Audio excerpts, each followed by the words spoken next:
សួស្តីបងប្អូនទាំងអស់គ្នាស្វាគមន៍សម្រាប់ការវិលត្រឡប់មកកាន់ Channel លោកតា T សាយថ្មីបាទវីដេអូថ្ងៃនេះគឺខ្ញុំនឹងមកបង្ហាញបងប្អូនទាំងអស់គ្នាពីរបៀបបង្កើត Master Post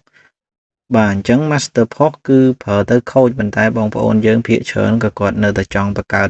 ហើយក៏មានការสนับสนุนខ្ញុំបង្ហាញពីរបៀបបង្កើតក្នុងអំឡុងពេលថ្មីនេះប៉ុន្តែខ្ញុំអត់ហ៊ានធានាទេថាវាខូចឬក៏អត់ប៉ុន្តែភាគច្រើនគឺវាខូចវា ban Facebook ហើយនឹងវាបាត់វីដេអូពីក្នុង page ប៉ុន្តែបើសិនជាបងប្អូននៅតែចង់ប្រើបងប្អូនអាចសាកល្បងមើលវីដេអូខ្ញុំនេះបានគឺខ្ញុំនឹងមកប្រាប់បងប្អូនទាំងអស់គ្នាពីរបៀបបង្កើត Master Post បាទជាថ្មីម្ដងទៀតអញ្ចឹងកុំឲ្យខាតពេលយូរយើងបើកមកកាន់ browser ណាមួយដែលបងប្អូនចូលចិត្តប្រើទៅអញ្ចឹងខ្ញុំបើកមកកាន់ Opera Mini នេះបងប្អូនអាចប្រើជា Google Chrome ក៏បានដែរបាទពេលបងប្អូនចូលមកអញ្ចឹងបងប្អូនវាយ Facebook មកបាទ Facebook Developer បាទចឹងបងប្អូនឃើញខាងលើនេះយើង search វាអញ្ចឹងមកបន្ទាប់មកបងប្អូនយកពាក្យ create app បាទគឺបាទគឺត្រង់នេះបាទចុចពាក្យ create app បាទចុចលើនឹងមកពេលដែលវាចេញបែបនេះបងប្អូនចុចកន្លែង Meta Developer បាទចុចកន្លែងហ្នឹងមកបាទបន្ទាប់មកយើងចុច link កន្លែងនេះមកនេះ link ហ្នឹងចុចលើ link ហ្នឹងមក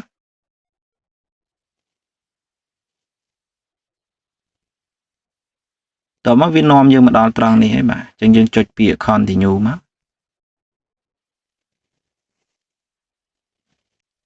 ដល់កន្លែងនេះគឺវាឲ្យយើងដាក់ email មួយអញ្ចឹងបងប្អូនបំពេញ email របស់បងប្អូនមកបាទ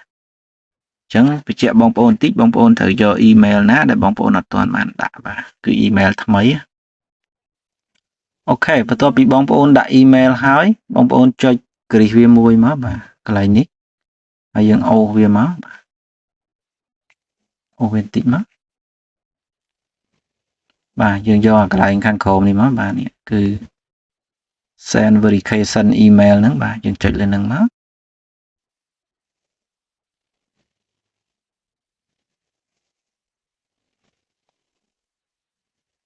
បាទបន្ទាប់មកវានឹងផ្ញើសារលេខកូដទៅកាន់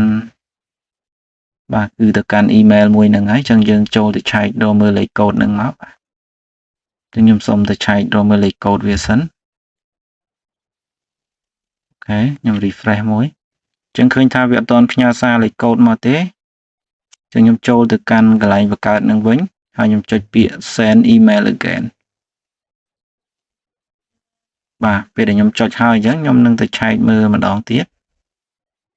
បាទយើង refresh វាមួយមកអញ្ចឹងលេខកូដគឺបានមកហើយនេះអញ្ចឹងបងប្អូន copy លេខកូដនឹងយកមក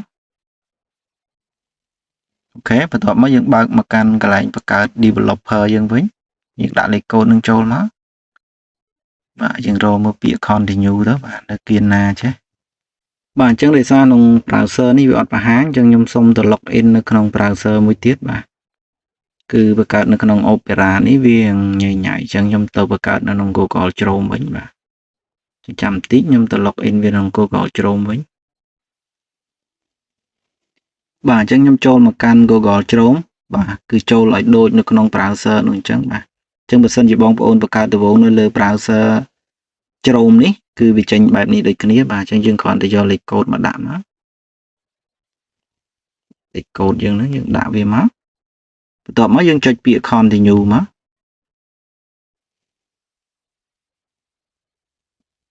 បាទយើងរងចាំវាបន្តិចមកបាទវាកំពុងដំណើរការ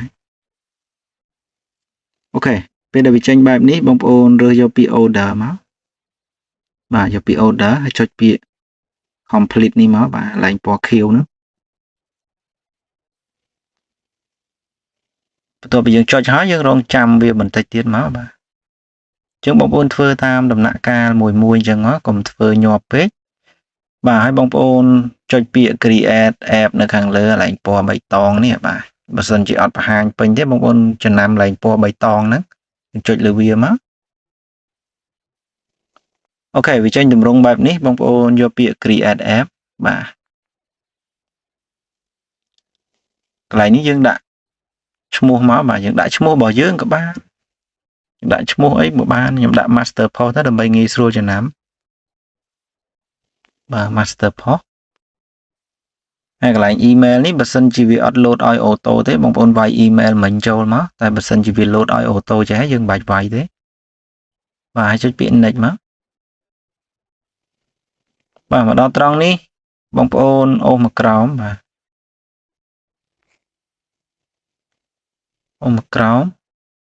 យើងរើសយក all កន្លែងនេះមកយើងយក all អញ្ចឹងហើយយើងអូសមកក្រោមទៀតមកបាទយក all ចេះក៏អត់មានដែរបាទអញ្ចឹងជំរើសគឺយើងត្រូវយកពី order បាទពេលដែលយើងរើសពី order វានឹងមាន order នៅខាងក្រោមនេះអញ្ចឹងយើងរើសយកពី order ហ្នឹងមកអញ្ចឹងបងប្អូនមើលកន្លែងនេះវាមានច្រើនអញ្ចឹងបងប្អូនរើសយកពី order មកហើយឥឡូវវា update ថ្មីអញ្ចឹងវាមើលទៅវាខុសពីមុនណាអញ្ចឹងបានខ្ញុំវាងសពេចសពិលដែរដោយសារខ្ញុំបង្កើតវានេះលើកទី1ដូចគ្នាបាទយើងរើស order អញ្ចឹងហើយយើងអូសមកក្រោមយើងរើសយក order នេះដែរបន្ទាប់មកយើងចុចពាក្យ next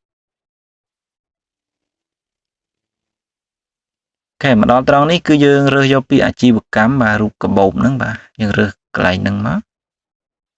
យើងរើសហើយយើងចុចពាក្យ next ទៀតមក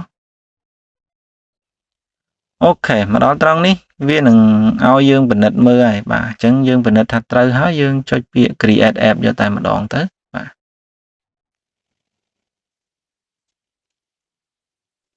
យើងរងចាំវាបន្តិចទៀតមកបាទវាកំពុងដំណើរការទៅមកដំណាក់កាលទៀតហើយអញ្ចឹងវាលឿនឬយឺតវាអាស្រ័យលើអ៊ីនធឺណិតរបស់បងប្អូនដែរបាទឥឡូវវាចេញទម្រង់បែបនេះបងប្អូនបរិយានេះតិចមកបាទហើយមើល zoom បានទេ zoom អត់បានទេបាទអញ្ចឹងខ្ញុំចុច app setting នេះហើយចុចពាក្យ basic បាទអញ្ចឹងមកដល់កន្លែងនេះបងប្អូនយើងអាចដឹងច្រើនហើយបាទវាអត់មានអីខុសមុនទេបាទហើយយើង copy link វាយកមកបាទ link នេះចម្លងវាមកបាទហើយយើងទៅយើងផ្ញើវាចូលបន្ទាប់មកខ្ញុំយក link master post ដើម្បីទៅដាក់វាវិញបាទអញ្ចឹងសម្រាប់ link ហ្នឹងគឺយើងដាក់កន្លែងនេះបាទអញ្ចឹងយើងដាក់វាមកបាទហើយកន្លែងបន្ទាប់គ្នាហ្នឹងបាទបន្ទាប់មកយើងមកសូកន្លែងនេះមួយបាទនេះកន្លែង app secret នេះយើងសូវាមកហើយយើងចុចចកត់លើវាជាប់ចុចពាក្យចម្លងហើយយើងយកវាទៅទុកវាមួយទៀតបាទអូខេអញ្ចឹងយើងបាន2ហើយបងប្អូនដាក់ email ដាក់ហើយបងប្អូនដាក់ link master post ហ្នឹងមកបាទបើសិនជាបងប្អូនអត់មានទេចាំខ្ញុំដាក់ឲ្យនៅក្នុង comment ឬក្នុង description ហ្នឹងបាទបន្ទាប់មកយើងអូសវាមកក្រោមមកដល់ត្រង់នេះយើងមិនបាច់ខ្វល់អីច្រើនទេយើងក៏លេចមកមើលខាងក្រោមនេះឃើញគេដាក់ពាក្យថា save change នៅខាងក្រោមបំផុតផ្នែកខាងស្ដាំហ្នឹងបាទយើងចុចពាក្យ save change ហ្នឹងមកអូខេនៅពេលដែលវា save change បែបនេះឥឡូវវា load មកគឺ save បានហើយអញ្ចឹងយើងក៏លេចទៅមើលខាងលើវិញបាទកន្លែងឃើញមិនតិចនេះបាទកន្លែងគេដាក់ពាក្យថា app mode ហ្នឹងអញ្ចឹងបងប្អូនបើកវាមកបាទ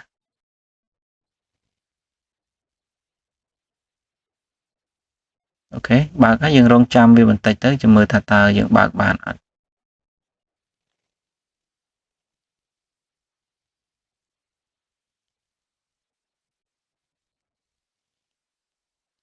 អូខេអញ្ចឹងគឺយើងបើកបានហើយនេះវាឡើងពណ៌បៃតងណាអញ្ចឹងជំហានបន្ទាប់គឺបងប្អូនត្រូវចុចពាក្យ tool បាទចុចពាក្យ tool មកហើយយើងយកអាខាងលើគេនេះមកបាទនេះខាងលើគេយើងយកអាខាងលើគេហ្នឹងមកអូខេមកដល់ត្រង់នេះបងប្អូនមើលកន្លែងគេដាក់ get token ហ្នឹងបងប្អូនចុចលើហ្នឹងមកហើយយកពាក្យ get page access token បាទគឺខាងក្រោមគេនេះយើងចុចលើវាមកពេលដែលយើងចុចវាគឺវាចេញបែបនេះបាទយើងមើលខាងក្រោមនេះគឺវាចេញពាក្យ continue ហើយនឹងឈ្មោះ Facebook របស់យើងហើយអញ្ចឹងយើងចុចពាក្យ continue ហ្នឹងមកហើយមកដល់ត្រង់នេះយើងត្រូវរើស page មួយបាទយើងចុច tick page ចឹងមកតបមកយើងចុចពាក្យបន្តនៅខាងក្រោមនេះហើយយើងចុចពាក្យរក្សាទុកបាទយើងចុចពាក្យយល់ហើយ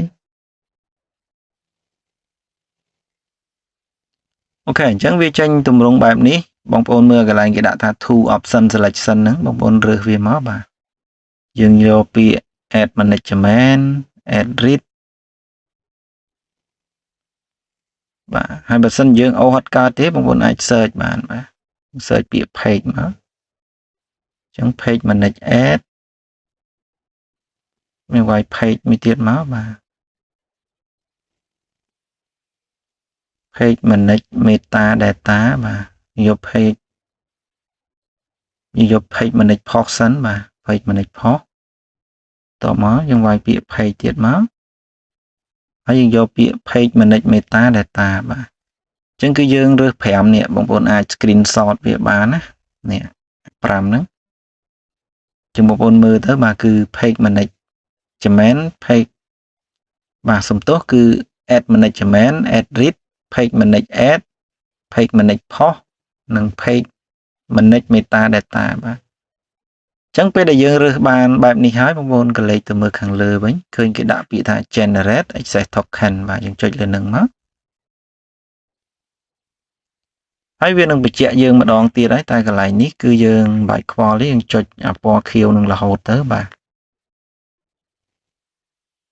ចុចយល់ហើយមកហើយយើងអាច copy access token នេះបានទេបាទយើងចុចសញ្ញា copy នឹងមក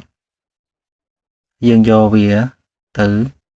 ទុកមកកន្លែងទៀតបាទអញ្ចឹងជំហានបន្ទាប់គឺយើងបើកមកកាន់ master post របស់យើងមកអូខេនេះ master post បាទបើវាចេញទម្រង់បែបនេះបងប្អូនយកពី power editor បើសិនជាបងប្អូនអត់ទាន់មាន account ទេវានឹងចេញពាក្យបន្ថែមគណនីនៅខាងលើនេះបាទតែដោយសារខ្ញុំមានហើយចឹងខ្ញុំចុច add ថ្មីបាទ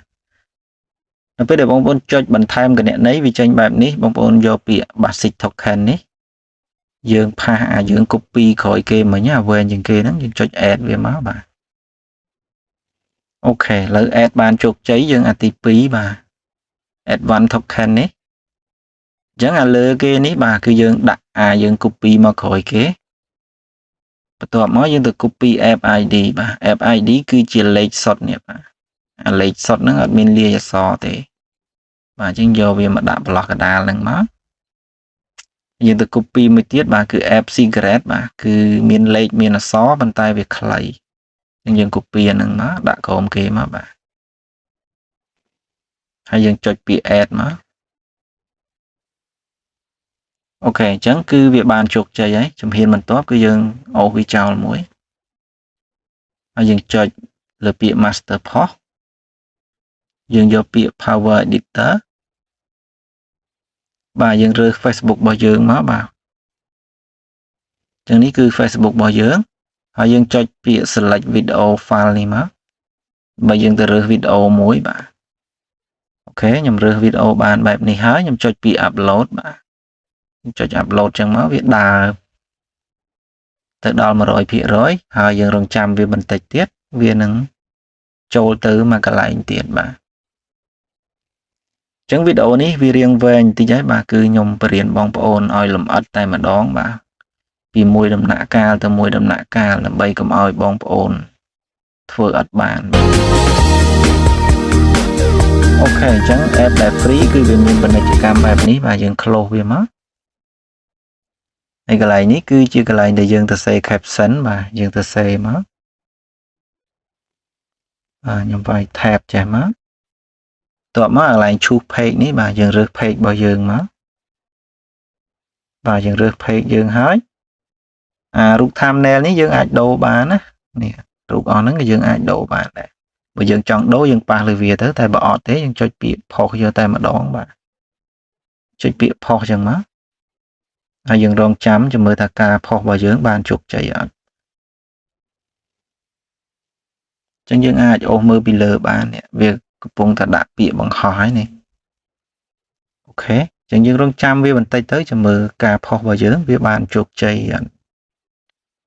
ហើយសម្រាប់ការបង្កើតនេះគឺថ្មីសុទ្ធតែម្ដងបាទគឺដោយសារវាទៅអាប់ដេតអញ្ចឹងទម្រង់បង្កើតគឺខុសមុន 100% បាទអត់ដូចមុនទេអញ្ចឹងអាចបងប្អូនយើងខ្លះមើលវីដេអូចាស់របស់ខ្ញុំគាត់ធ្វើអត់បានទេដោយសារវាអាប់ដេតចេញថ្មី អញ្ចឹងបងប្អូនដែលមើលវីដេអូមុនអត់កើតអាចសាកល្បងមើលវីដេអូនេះសិនទៅបាទហើយបើសិនជាធ្វើកើតអូខេប៉ុន្តែដូចខ្ញុំប្រាប់ខាងដើមវីដេអូអញ្ចឹងគឺ Masterpost វាអាចមានបញ្ហាដល់ account របស់យើងអញ្ចឹងបងប្អូនឃើញហើយគេដាក់ថាការបង្ហោះបានជោគជ័យហើយបាទអញ្ចឹងខ្ញុំអាចចូលទៅឆែកមើលនៅក្នុងបាទឆែកមើលនៅក្នុង Facebook របស់យើងទៅបាទខ្ញុំវាយ Facebook អូខេអញ្ចឹងវីដេអូនេះគឺបានចូលមកហើយនេះចាំបងប្អូនយើងឃើញហើយគឺវីដេអូហ្នឹងគឺបានចូលមកហើយអញ្ចឹងការផុសរបស់យើងគឺបានជោគជ័យ 100% ហើយសម្រាប់វីដេអូយើងក៏មានប៉ុណ្្នឹងដែរសង្ឃឹមថាបងប្អូនទាំងអស់គ្នានឹងបង្កើតបានទាំងអស់គ្នាហើយបើសិនជាបងប្អូនមានចម្ងល់អីអាចចុចនៅក្នុង link Telegram ខាងក្រោមនឹងបានបាទអាចឆាតសួរខ្ញុំបានហើយអាច join group របស់ខ្ញុំបាទគឺ group Telegram ហ្នឹងមានចម្ងល់អីអាចសួរក្នុងនឹងទៅបាទអញ្ចឹងជួបជាមួយខ្ញុំនៅវីដេអូក្រោយទៀត